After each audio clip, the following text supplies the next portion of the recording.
वह महिला हर रात काले मांबा सांपों के बीच सोती। जल्द ही उसने जुड़वा बेटियों को जन्म दिया, बड़ी सुनहरी ड्रैगन और छोटी साधारण बाट ड्रैगन। सुनहरी ड्रैगन का वैभव तय था, पर शादी की रात पति गलती से उसकी बहन के कमरे में घुस गया। उसने विवाह को रद्द करने की मांग की। मां ने उसे अपमान सहकर पति को बहन के साथ बांटने को मनाया। पति ने शर्त रखी, जो पहले बेटे को जन्म देगी वही राजकुमारी बनेगी। चालाक छोटी बहन ने अपनी बेटी को बहन के नवजात बेटे से बदल दिया। इस तरह बहन राजकुमारी बन गई। सुनहरी ड्रैगन की आध्यात्मिक शक्ति छीन ली गई और उसे ठंडे महल में फेंक दिया गया। उसने अपनी बहन की छोड़ी हुई बेटी को दया से पाला। वह अपनी मां को पाने के लिए धोखे से उसे मार देती है। आंख खुलते ही वह फिर से अपनी शादी के दिन पहुंच गई। अब वह समझ गई थी कि यह उसकी बहन, मां और मंगेतर का बुना हुआ जाल था। उसकी मां गिड़गिड़ाते हुए बहनों के बीच पति बांटने की भीख मांगने लगी। महिला मुस्कुराई और उन्हें उठाकर बोली, नाटक छोड़ो। पति हकलाते हुए बोला कि वह नशे में था, गलती हो गई और उसका इरादा नहीं था।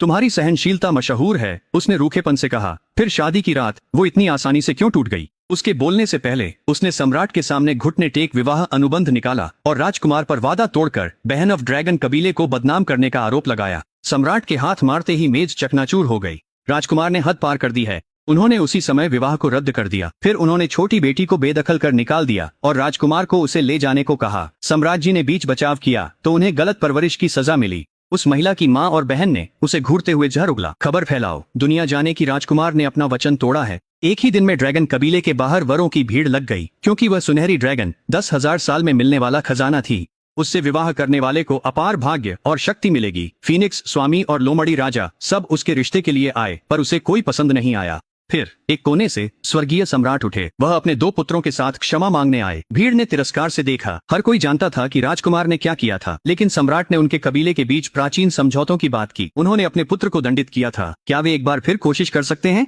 दर्शक स्वर्गीय सम्राट को झुकते देख हंस पड़े। उसके पिता उसकी ओर मुड़े।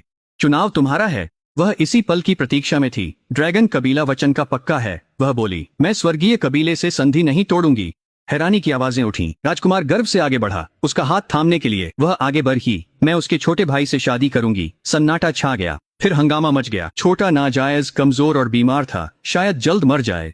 पिछले जन्म में राजकुमार द्वारा शक्ति छीनने पर इसी छोटे भाई ने उसे बचाया था। अपनी हत्या के समय उसने अंतिम सांस तक उसकी रक्षा की। मरते हुए उसने पूछा कि क्या वह सच में उससे प्यार करता है। उसने बस अपनी बची ताकत से शपथ पत्थर बुलाया, जो झूठ पकड़ने वाला प्राचीन अवशेष है। अब वह पत्थर उसके हाथ में था। इस बार वह हर अन्याय को सही करेगी। शादी तय हो गई थी। वह बिस्तर पर बैठी दूल्हे का इंतजार कर रही थी कि तभी दरवाजा खुला। नजरें मिली।